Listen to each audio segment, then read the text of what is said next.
All right, hello, my friends. Welcome to another edition of the last Newsdesk on the left. You're probably seeing ads because this is our first show since me acquiring affiliate status. So, welcome.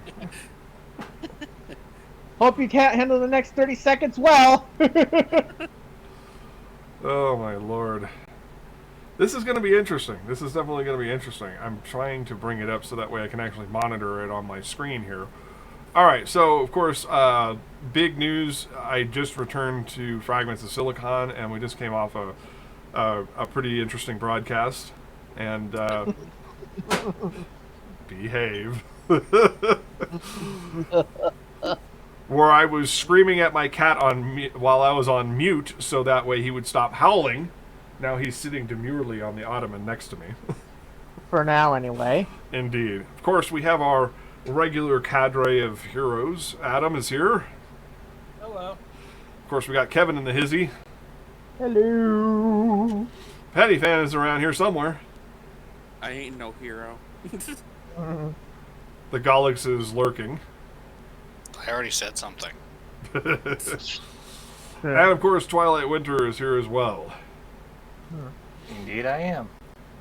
Now, as is pretty typical with history and politics, a lot has happened this week. So, let's get right to it. Adam, what do you say? Right. So, I'm like, well, okay. There's no easy way to segue into a mass shoot. Like, Or two, Yeah. or whatever. Yeah. Not even counting anymore. Well, In no. case, if you need any indication that, well, some level of normalcy is back into the system, unfortunately, it's mass shootings. Yeah. And this is back to back. I mean, I think we just Yep. talked about one last week, and here we are again. Although that was normal before a pandemic, if you think about it, that we had I hate mass that. shootings with high level of frequency, Yeah. especially probably mid late 2000s up until now. I mean, the mass shootings have gone up. I think one of the most disturbing things is how many of them go unreported Well, it's not Yeah. so much in the mass that media. It's not so much they go unreported. It's that it was so common that it was Yeah. just part of the day. Although I think the reason why it may be underreported is that sometimes the death toll isn't of a big number or Yeah, the official target threshold is very- for... Sorry.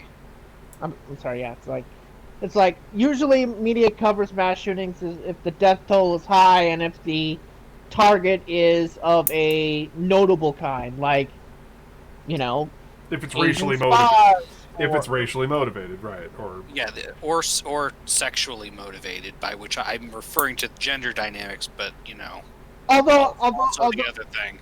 although probably the main thing is of a high death toll, like 10, as we Yeah, saw. the threshold, the official threshold for a mass shooting is apparently 4, which is at least a little bit less than I think most people would consider mass if you Yeah. ask them to. Although I think if you ask most people what a mass shooting is, they probably would say 5. Yeah, which is close, but it's still yeah, there are. Yeah. And regardless, it's still way too many people to just be getting Yes, shot in yes. one incident all the goddamn time in America. Yes. I mean, it's like if they're shooting at malls, if they're shooting at stores or whatever, and it's like 1 or 2 dead, maybe you get it on TV for like 5 minutes, but if it's like what we saw in Boulder, if it's like what we saw down here in Atlanta, it gets longer than it gets wall to wall rolling. So, but that's unfortunate that we don't treat everything the same way. But it's just the frequency, it's just so high. So you gotta unfortunately have a preference, and it's of these mass varieties, including the one in Boulder, Colorado, which So I that guess, state, man, that state. Yeah. And, So- and Boulder, and we've heard that name Boulder, Colorado before. Hi, Columbine, that's not same city. Yeah. No, Columbine High School is in Boulder, Colorado. So, Oh. yeah, I'm thinking of Littleton. Oh, that's right. It's Littleton. Yeah, that's in Littleton. It's Littleton. I'm thinking of. I was thinking Boulder was the home of it, but it's Littleton. Yeah, but that's state. But like I said, that state. You're talking Littleton, Aurora, and now Boulder. Yeah, I know Littleton because that is where my younger brother was born. He Ah, was born in Honolulu, ah. suburbs of Denver. Mmm. Like, anyway, but The last So- dinosaur? Wow. That's kind of deep. That's a deep What the cut fuck? What the fuck, dude? there. That's a deep cut. Hitting with the deep cut there. Anyway. Damn, bro. Sorry.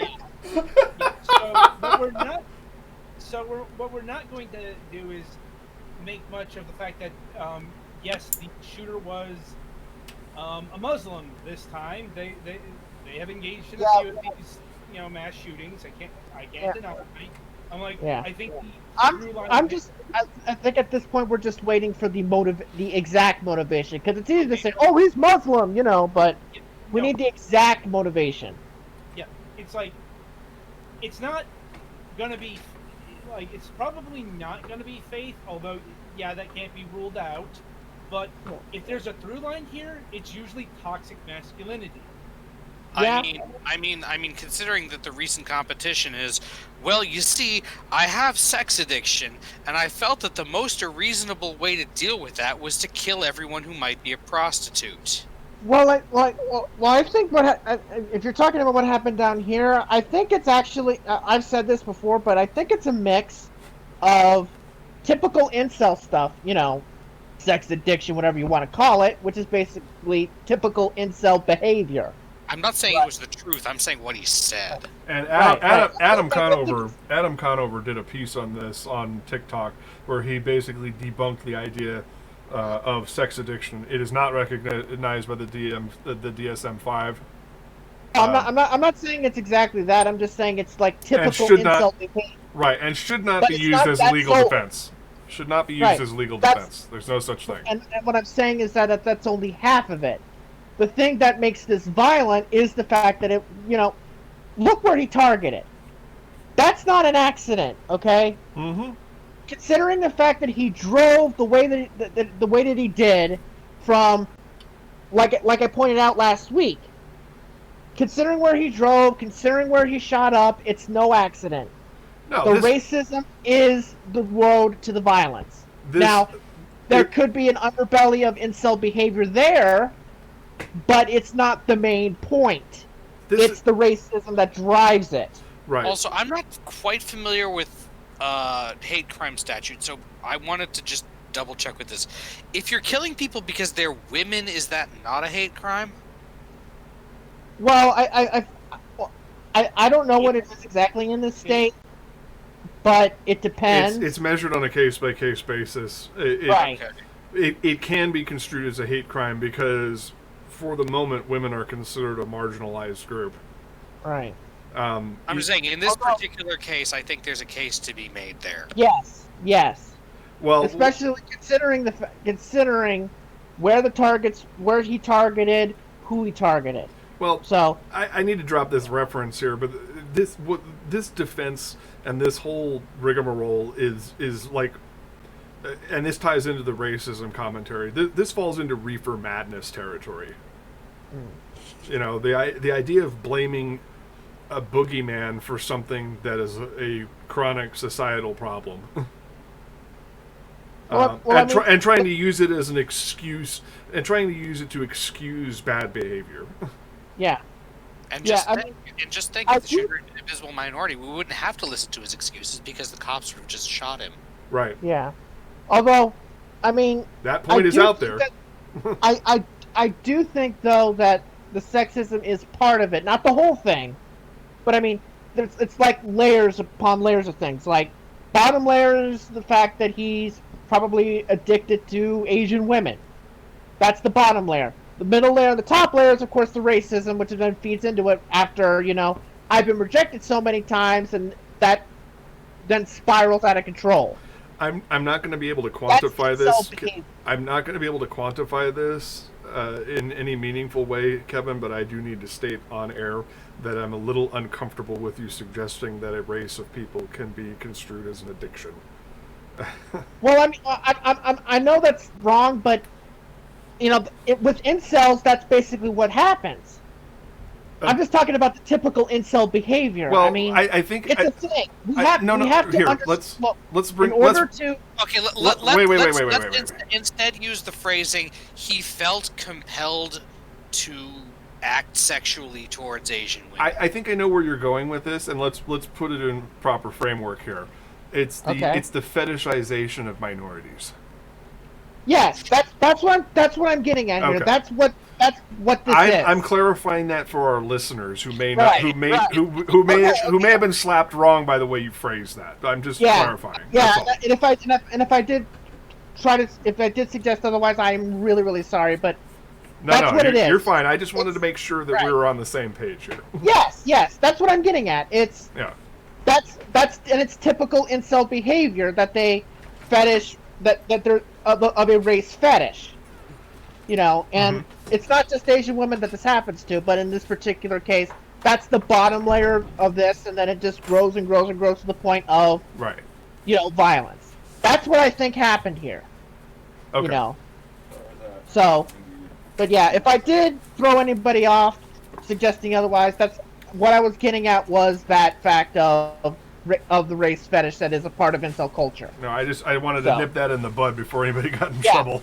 Yeah, I get it. I understand that. So, but yeah, that's what I think happened down here, and what happened in Colorado, we'll find out. I'm assuming with this trial, maybe it's just simple borderline mental illness. Maybe it's, apparently this guy's a Syrian immigrant, so something involving Syria policy. I don't know.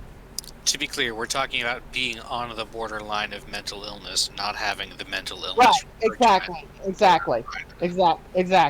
Yeah.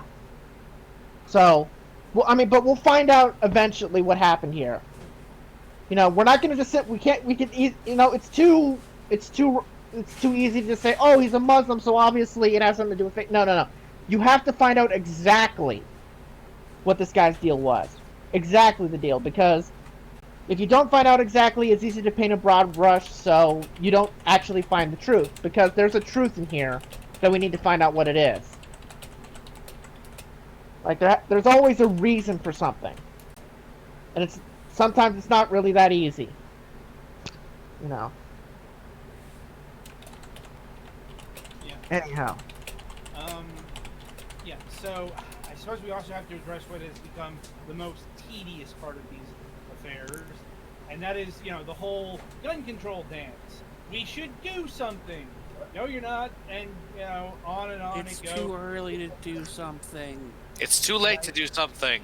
The moon was not in the 7th phase behind Saturn in retrograde in the dark soul of Whatever. Earth. Yeah. That's going on a lot, but it's like... It is an article of faith in the Republican Party, at least for politicians, and in the conservative movement overall, that there is, in fact, never a time to do something about gun regulation. Yeah. And quite frankly, I just don't see it ever happening now, because if we didn't do it for little children in Connecticut, we're never doing it. I'm like, I mean, it's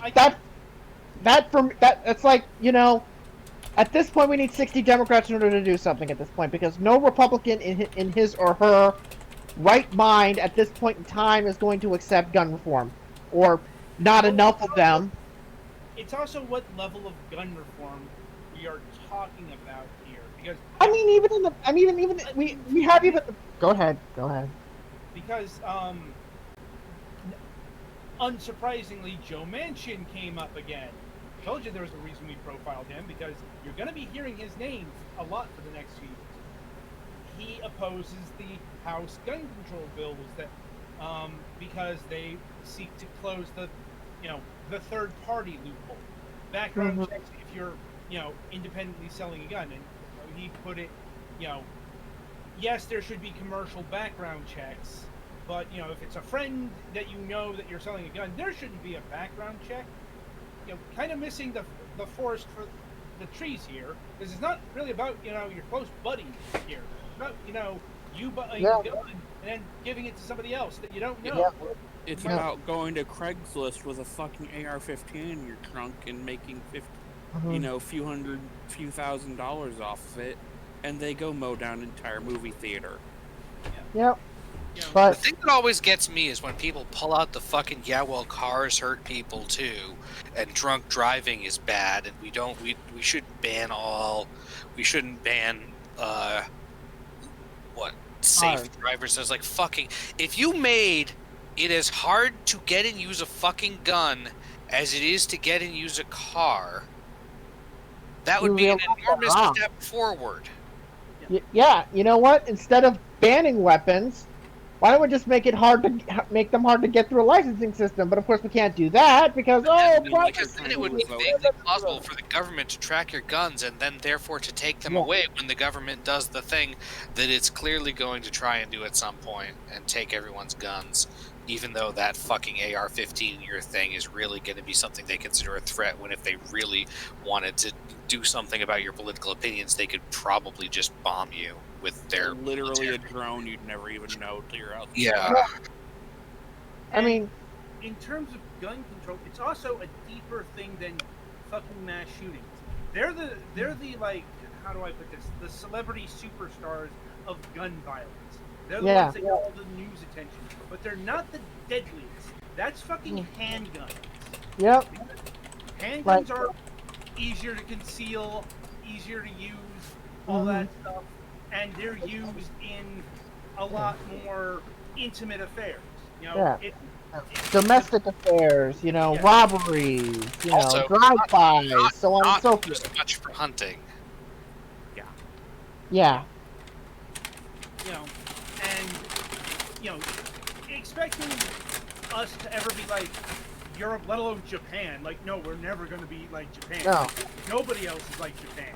They're actually pretty exceptional when it comes to gun control. Yeah. You can say that's a ideal aspiration, but they're the only ones who aspire to be that way. That's not like a dictatorship. They don't want guns around. They kill people. But it's like You might use them to overthrow the government. that too. But it's like But to we're say the that- only country in the industrialized world that I know of anyway that basically has something in their governing document that states, according to enough people that make it matter, that you have an unalienable right to own a weapon. I mean, even if you interpret it as being part of a militia, that still means you should be able to.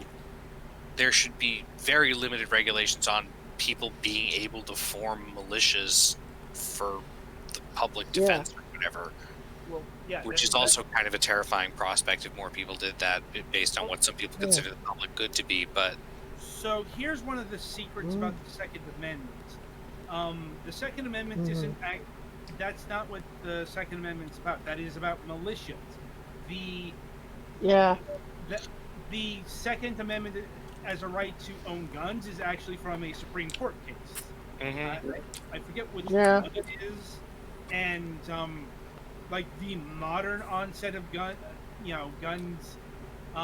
is twofold. It's the expiration on the assault weapons ban. Yeah. Because people forget, for about a decade we had these fucking AR-15 and all that banned for sale. Yeah, we banned it, but unfortunately, people in the 90s are stupid, did not understand that sunset clause means that people who were for the unlimited availability of said weapons could just simply sit back and wait, let the political climate change, hi 9/11, and just simply force the issue and allow that ban to expire, and then behold, Well, 200, I think it was like what, 280, I saw a statistic like since the ban went out, like these shootings have gone up like 200+%. Yeah. Like, also worth noting, that ban expired when all three branches of government were in Republican hands. Yep, exactly. Because like I said, it's like the people who were for these weapons were be angry when the ban went into place, but then afterward, after a little while, they could just sit back, let the 10 years play out, and then 10 years later, when your party is in control of all three branches of government, and there's a national environment that is of a one that leads to a want of self-defense. An authoritarian stripe. Yeah, and I'm gonna put some of the onus on the fucking voters. Like, voters say they support common sense gun reform, then you fucking put politicians in there. And I mean, it's not just for this issue, but it's for every single issue at this point. But this dovetails into everything then. Now we have to bring up gerrymandering and, the two-party system, which I say in air quotes because the parties themselves are not enshrined in the Constitution, but that's a weird quasi-religious-like belief that has been spread around our populace. Well, The parties aren't enshrined in the Constitution, and Washington wanted to avoid it, but there are a lot of mechanics in the government that sort of... Well, they favor it because it's a funneling... Result in that being the mechanic... They favor it because it's a funneling system. Mm-hmm. Well, it's also... And we won't get more than two parties unless we actually dismantle first past the post. That is probably not happening. No.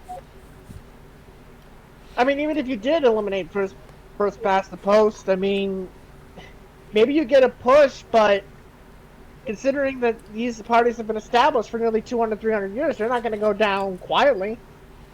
So. No. But, it's just, there are certain things that are the way that they are. Yeah. And they're not going to be rectified anytime soon. I mean, if the PRI can get momentarily unseated in Mexico, anything is possible. But yeah, True. even in our system. Yeah. Well, it's why it's why Biden and the Dems have such a ambitious agenda right now. Mm-hmm.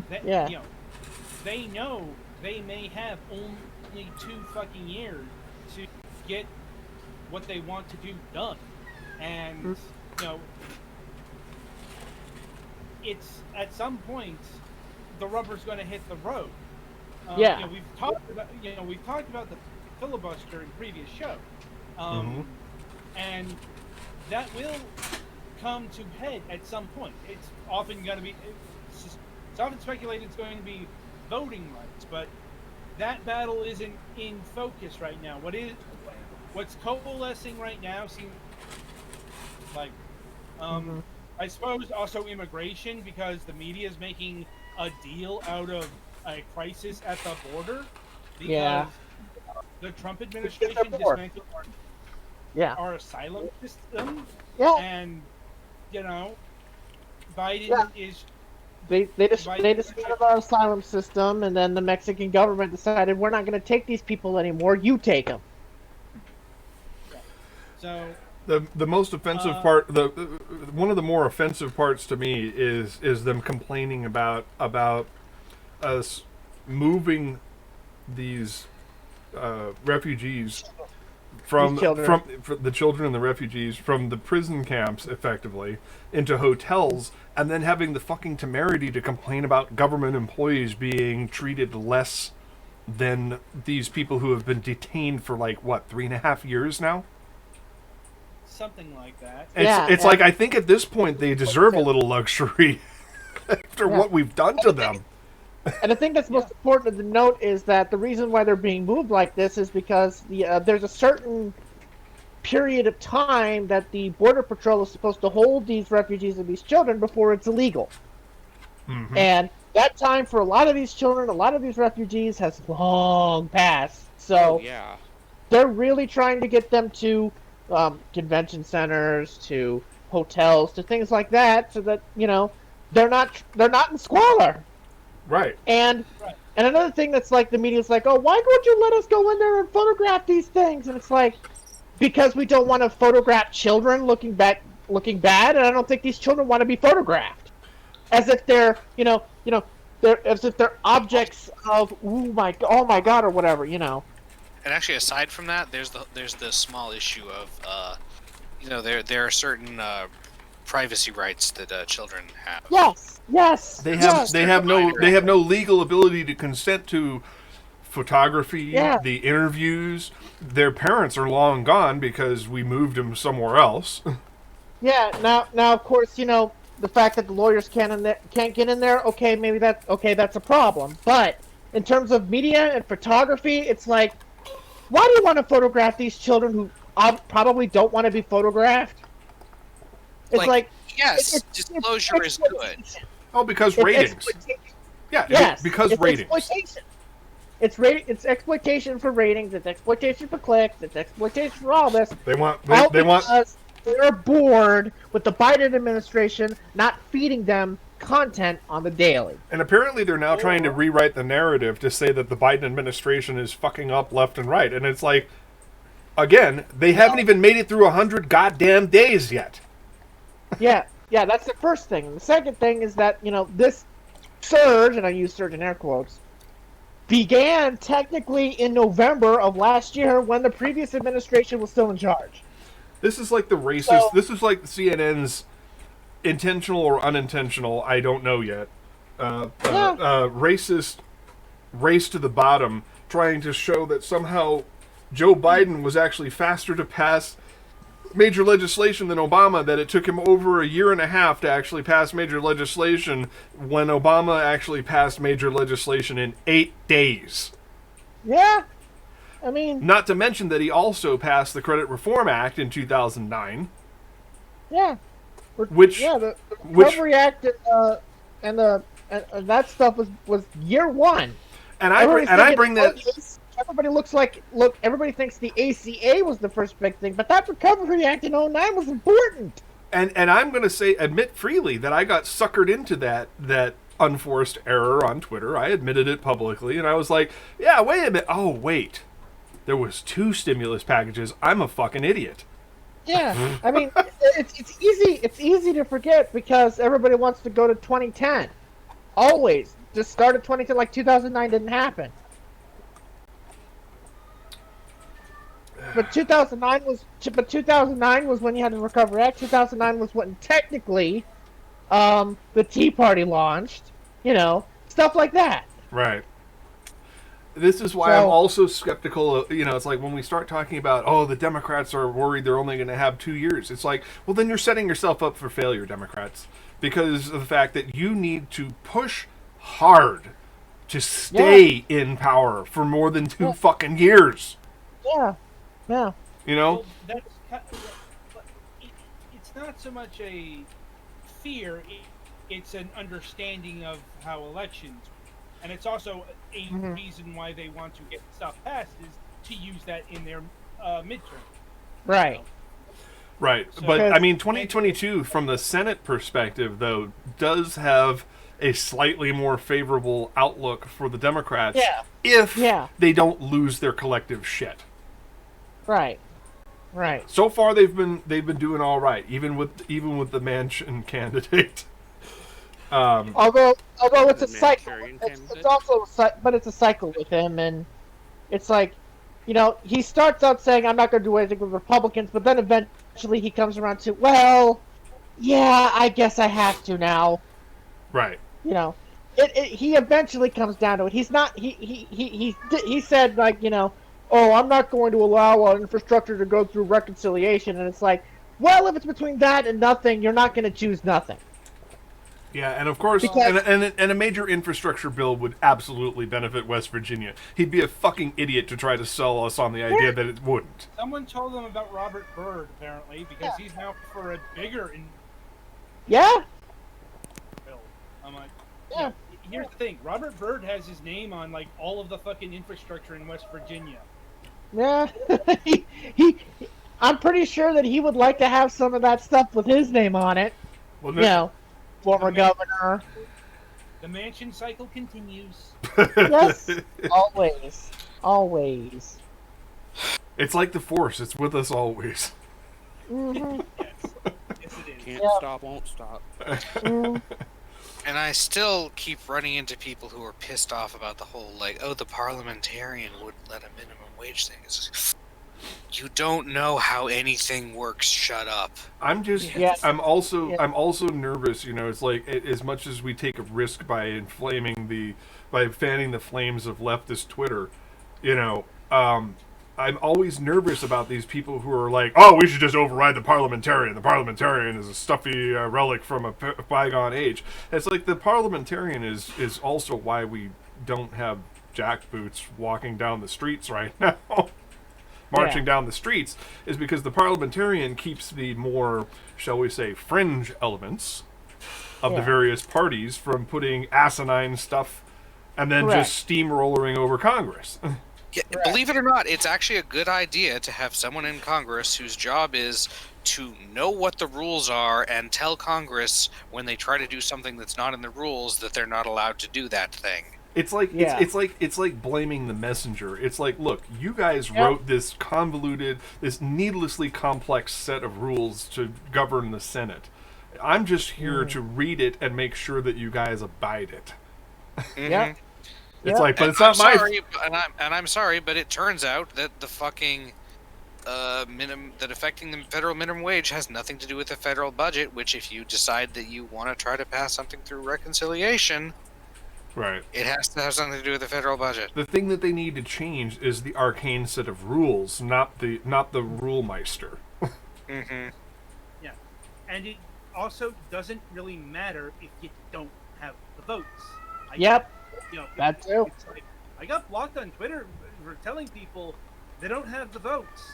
Yep. I'm like, You don't want to believe it. but blocking me on social media isn't changing the fact that Joe Manchin and Kristen Sinema were against this, and as it turns out, there were 6 more Dems who were against this.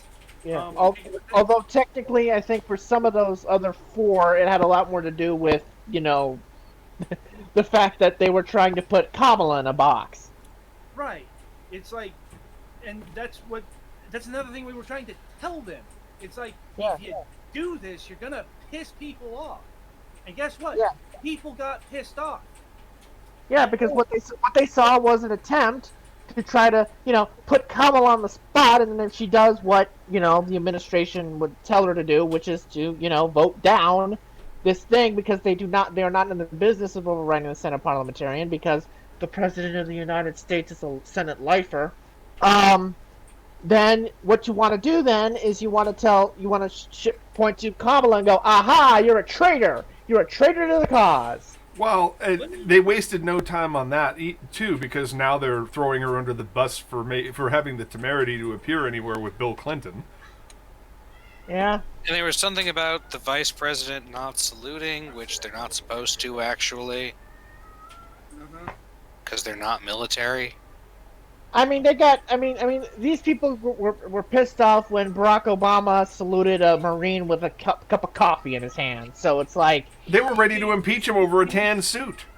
Yeah, that too. I wanted to talk about the tan suit, but I wanted to focus specifically on. Oh, you're pissed about Kamala not saluting? Then why were you pissed about Barack saluting a Marine with a cup of coffee in his hand? Or why weren't you pissed? What is it? Everything Trump did. Yeah.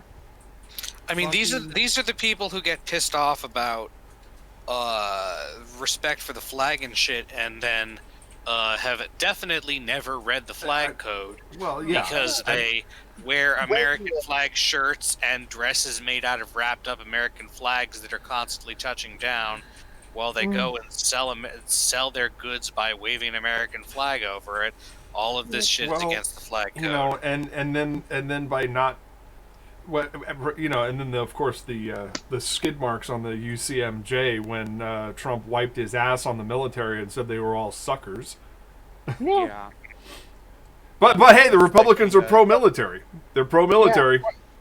Yeah. And when he pretty much used soldiers as political props and stuff like that, and also covered up and also tried to they covered up a ship because the ship's name was John McCain. So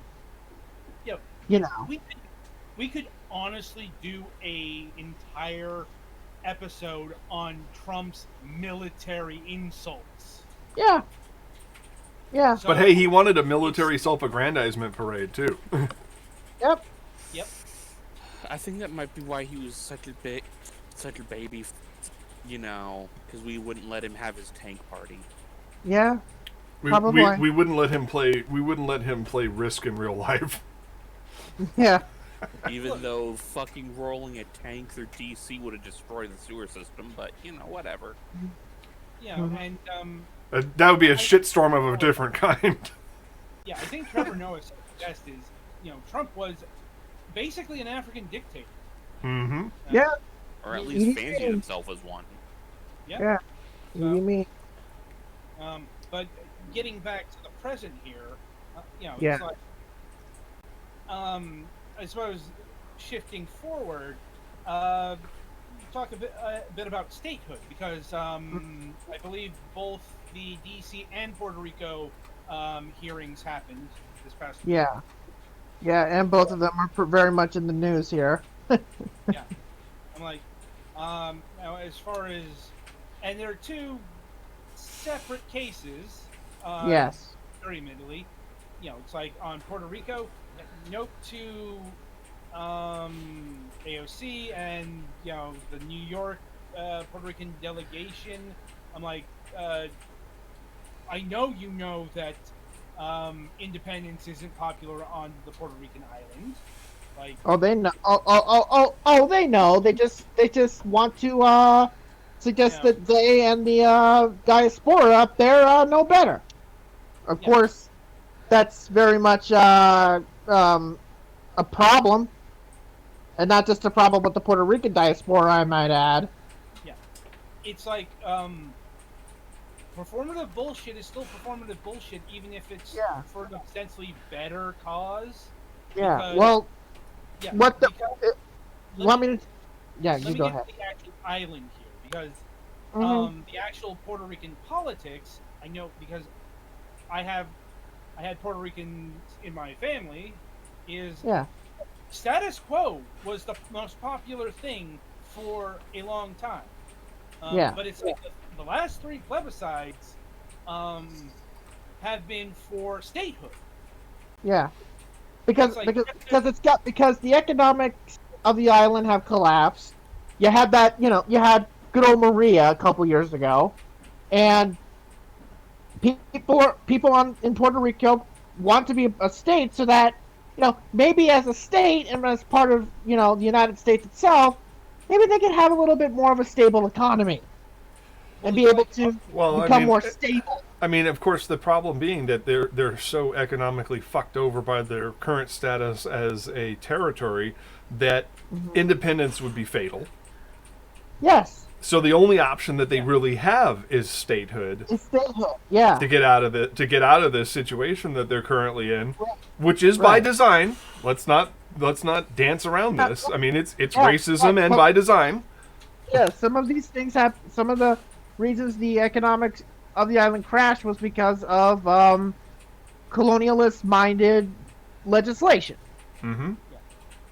and colonialism is not just on the one side of the political spectrum. Unfortunately, as Mr. Sanders and Ms. Ocasio-Cortez are trying to do here. And yes, I'm calling what they're trying to do colonialist in mind, because what they're trying to suggest is that those three plebiscites, because low turnout and it's not really representative of people on the island for yada yada yada yada.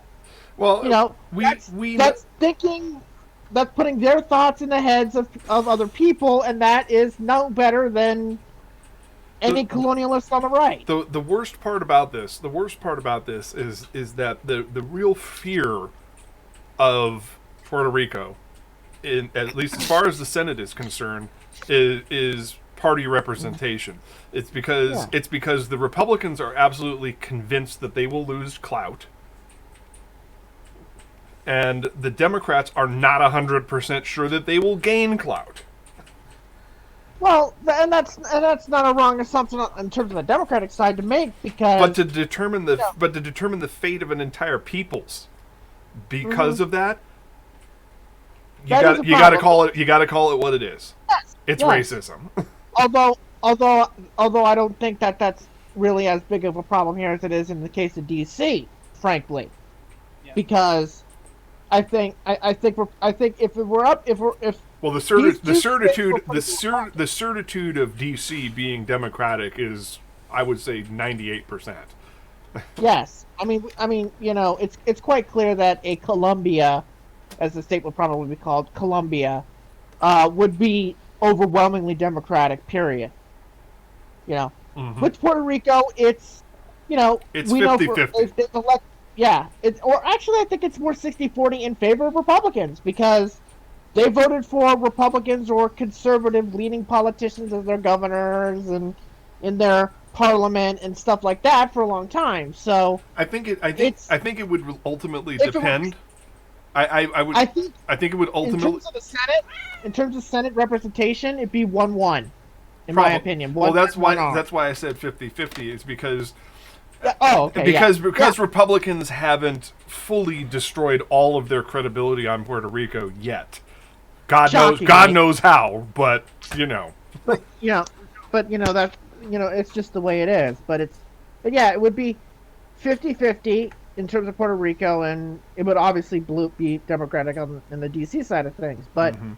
you know, for Puerto Rico, it's like, you know, I think the majority of the Senate and the majority of the House would, if we're up to them, push for statehood. It's just that you have this contingent here. Right, but a three, That but wants Also, but if you think all Latinos hate you so much that any state made primarily of Latinos would definitely vote against you, maybe that's your problem.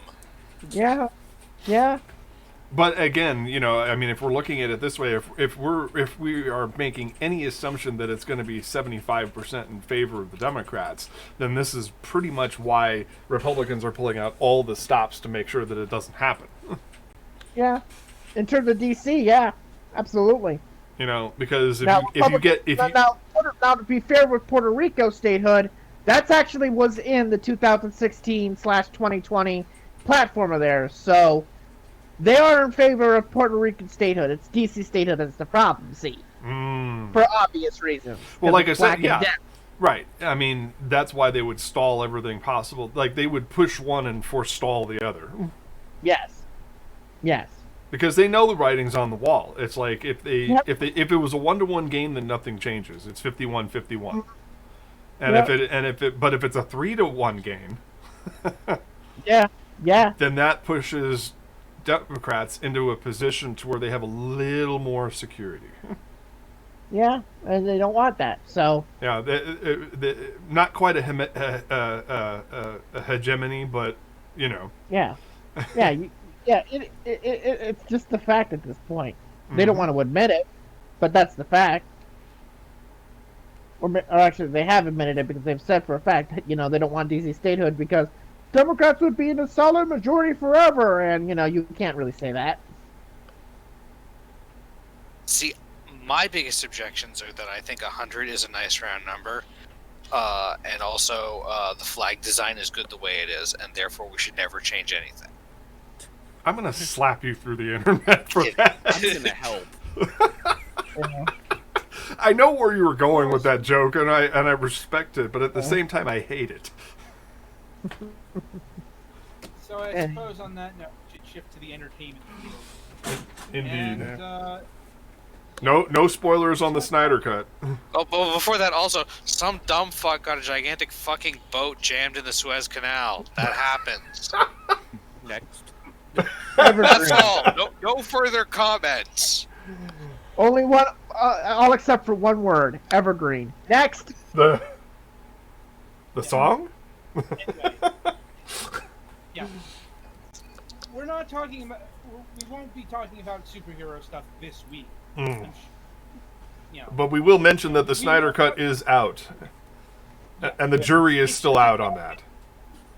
well, it's goddamn 4 hours. Yeah. Fucking Christ. And yet it's still an improvement across the board.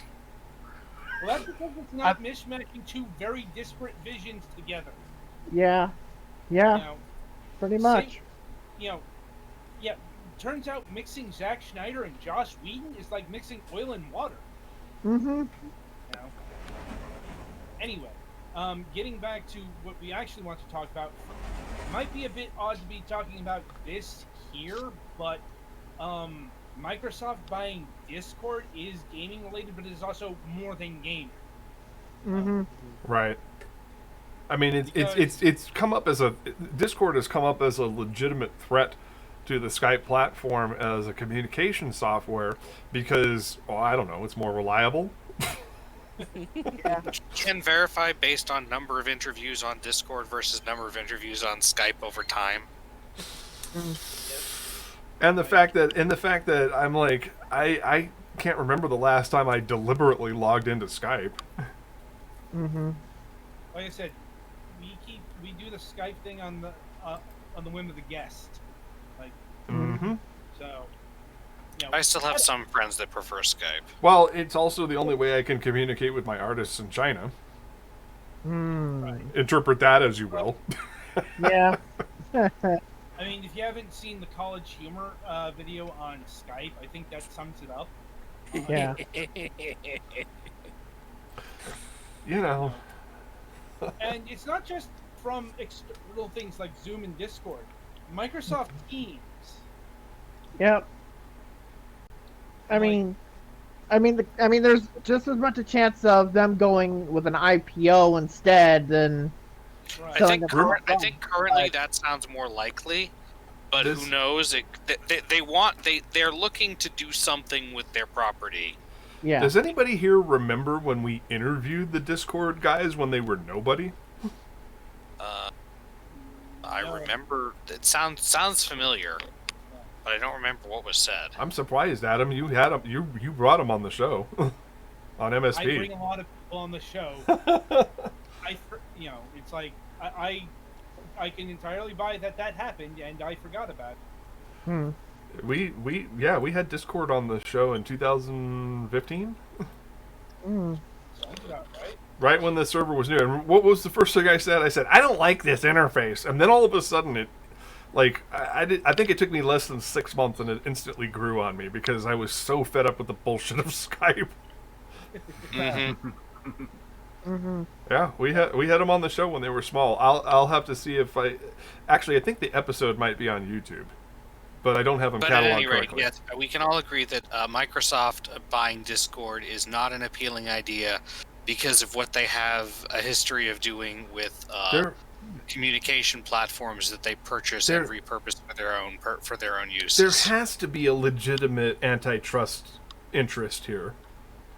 There has to be. I mean, That's hard to say because because this is a very small industry, and one that. but that's where the antitrust stuff might come from, and that leads. Yeah, us- it's a small industry, and they're going to be, if they bought Discord, they'd be in the vast majority of it. Yeah, this actually is a good segue into what I want to talk about next, and that is the Crunchyroll Funimation merger. Oh, Apparently, it came out today that the Department of Justice is extending the investigation period.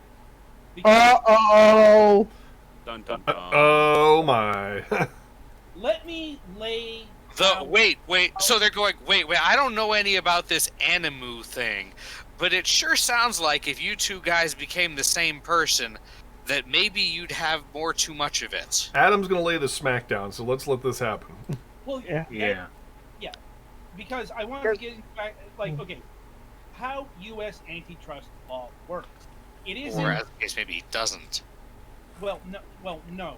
Here's what it examines. It's There's a not process. size. It's not Right. size. It's not. Oh no, Disney is big. Fox is big. They are going to get bigger. They shouldn't merge. Doesn't work like that.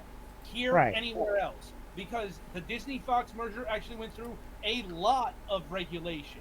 They actually had to divest stuff that was antitrust. Divestiture. Yeah, they could- That's the term. They couldn't own two major networks.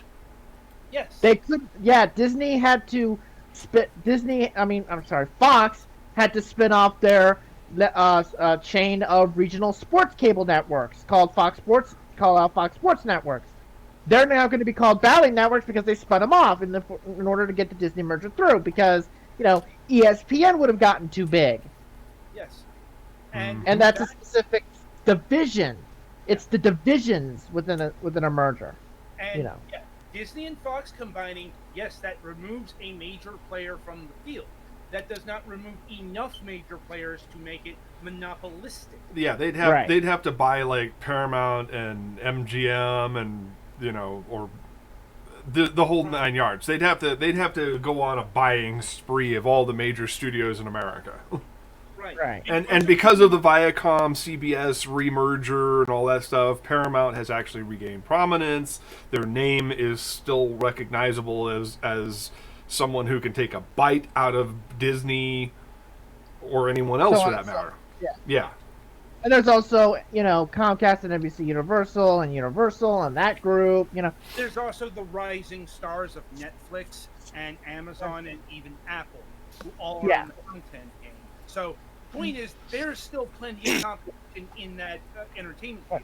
Right. That's what they're looking at. Market impact. Right. This is where the contention Another thing to share. note. Another thing to note is that this consolidation of companies down into a more manageable grouping is not unusual in times of economic strife. Right. This consolidation into basically absorbing the best parts and sloughing off the chaff. Is not unusual in times of economic strife. And that's where we are right now. We're in a time of severe economic strife.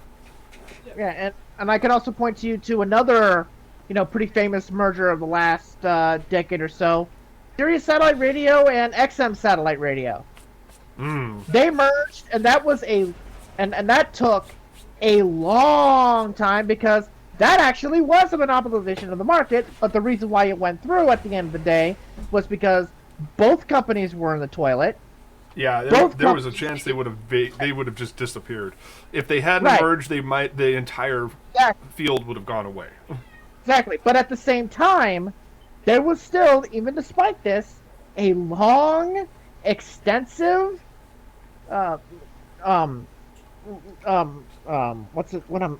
Dang it, I forgot the word. Vetting? Long, extensive review period. That's what I'm looking for. Vetting? And they kept pushing the clock, because there's a clock. They kept pushing the clock back, because this was a company that was going to be a monopolization of the market, but at the same time, there's all this stuff around it. So and it looks like when I hear the words they're delaying, it's like, okay, they have something they want to look at here. Right, because to get into it and what the argument is about, Crunchyroll and Funimation are the two biggest anime platforms out there. Bar none. Yep. And in fact, just those two alone are squeezing people, Sentai, out of the fucking market. Tie-dye, yeah. Yeah, Funimation just picked up Log Horizon Season 3 for no other reason than the fucking Sentai. They will have the same parent, Sony. Yep, Sony, yep. Funimation plus Crunchyroll plus Sony equals monopoly. Yeah, pretty much. Powers they're in, because it's not just these two platforms merging to get bigger. They are bankrolled by one of the biggest entertainment titans out there. Yep. And the only company that can compete on that level is Netflix, and they are not that big of a player in anime, especially seasonal anime. Most of their anime is shit they make themselves. Right. Sometimes, but they do pick up the occasional thing, and that pisses people off because that airs weekly, and Netflix doesn't do the weekly thing for anime. Yeah. Believe me, it's a whole thing in the scene. But and argument that's coming from the merger side is, well, the one you would expect. It's like, oh no, it's anime is part of animation, which is part of it's all animation is competition. All these other platforms are competition, and I'm guessing it isn't quite buying that if they are Yeah. extended the examination, because I Yeah. do think that there is actual antitrust concerns here. Yeah, because they want to say, "Oh, anime is part of animation as a whole," and it's like any person with a right mind knows the difference between Western animation, aka American, Canadian, European, Mhm. and Japanese animation, which is a completely different thing in a completely different industry that involves completely different players. Yeah, it's kind Yeah, of. More relevant, more I mean- relevantly, But- or perhaps more relevantly, they appeal to significantly different audiences. Yes, This is- exactly. Well, I mean, Will Wheaton actually had an article where he was talking about, appropriation versus appreciation, and one of the things that he was commenting on was adopting foreign aesthetic without giving proper credit to the source. Right. And so lumping anime into the largesse of animation simply because the term anime is the Japanese word for animation. You know, It's a little slap. It's a little slap, to put it it's mildly. also hilarious because Yeah. you want to talk about cultural appropriation, you can actually see American cultural, the American, yeah. American culture in anime. We don't Yep. see that often because we're usually the entertainment center of the fucking universe, but it Yeah. does happen because Yeah, when you're the yeah. entertainment center of the universe, you're gonna have an influence worldwide. Yep. Just like going back to say the '80s, look at how much influence Blade Runner had on shit. Mm. Yep. The fucking bubblegum crisis with all the '80s references. Akira. Yep. And Yeah. so on and so forth. No, I No, said how the many movie fucking- name Akira. Oh. Yeah. How many fucking McDonald's have we seen in anime? Oh my god. Of different names and different varieties, of course. Did but you yeah. mean McDonald's? I Or Whack Donald. Yeah. well now okay. How about this? Project ACO. Yep. All the hidden frames of the missiles being replaced with Pepsi cans and Budweiser cans. Yeah. I mean, that's just not American culture, but that's actually Chinese culture because Project A. Jackie Mhm. Chan. Like, martial arts were big in the '80s. Well, we were talking specifically about anime, and I'm talking about Project Right, ACO. Project Right. Yeah. specifically Project ACO, which was a spoof on Rumiko Takahashi. Also, that Yeah. little cameo at the end where her parents are like Superman and Wonder Woman or whatever. Yep, and what is her father reading? The Daily Planet. Uh huh. Yeah, the overall thing is like cultural appropriation from major cultures is one thing. Like, the problem is more, taking stuff from marginalized culture. Right. Mhm. Or in the case of like Asian culture, nobody seems to bat an eye that two white guys basically appropriated all that and made Avatar. The last Yeah. movie. Like, Mhm. you could argue it's respect to the source material, but or Yeah. getting Tartakovsky and Samurai Jack. Mhm. It could be a level of respect, but it's more of an issue that you're taking from the marginalized. Or go. Well, you could also go back way back in all those Western movies that are Mhm. samurai movies in Yeah. Mexico. The problem is that Americans are so accomplished at othering people that everyone who is not white is marginalized, Mhm. at least within the confines of the United States. Yep. Yep. And the worst part is white people are trying to appropriate that too Mhm. by claiming that they're somehow a marginalized group. Yeah. We know. That's an interesting That- plan. That's another topic for another discussion. Indeed. I threw that can of worms right in the middle of the ring there, and everybody just looked at it like, the fuck? Yeah, not now. Not now. You're like, Time to play. you're like, put the dog food lid on that and put it back in the fridge. Put the It's plastic like, can lid yes. on that. Yes, we know this exists, but save it for later. Put that okay? back in the fridge until next time. Yes, exactly. So, anyway, I think we should end it here. Just given that. Yeah, just a couple. Yeah. Just a couple of things. We are still working on the lavenders. Speaking of borrowing the anime aesthetic, Oh God. Guilty. I'm very respectful to the source, though. I'm not shy about the fact that Starship Moonhawk, while it does have direct ties to Star Trek, is very heavily influenced by the work of Leiji Matsumoto and Haruhiko Mikimoto, and the great mecha designers of anime and so on and so forth. The shows of the late 70s and 80s are always present in the back of my mind because that was such a large part of my teenage years. You know, when I was becoming an actual budding writer. So I'm very, as far as I can tell, I'm very respectful of the source material. Aside from the visual aesthetic, though, I mean, everything else, like, I'm not taking distinctly Asian stories and whitewashing them. You know, I'm telling my own stories and borrowing the aesthetic and paying respect to the genre. So, I mean, believe that if you wish, you know. But it has always been my stated goal to pay respect to the source material. And anyway, but yeah, we are still moving along with all that stuff. Trying to get back in contact with my artist, so that way we can get rolling on the Survivor film again. But we are pushing ahead on the Lavenders, and Kira is playing competitive Overwatch again, as you can no doubt hear. So yeah, some changes on the channel. This is purely this week. I'm chasing after a very large bonus on rideshare, so I may not do my regular Honkai Impact stream tomorrow.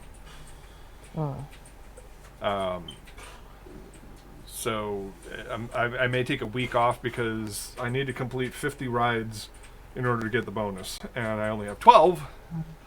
So I will be leaving shortly after we end this broadcast. Yeah. Have fun dealing with drunk people. It hasn't really been a problem during the pandemic. I mean, I've had a few, but for the most part, I mean, the bars are, at least here in Tucson, are fairly strictly adhering to the social distancing guidelines and, you know, trying to cut people off when they get rowdy and put them out on the street.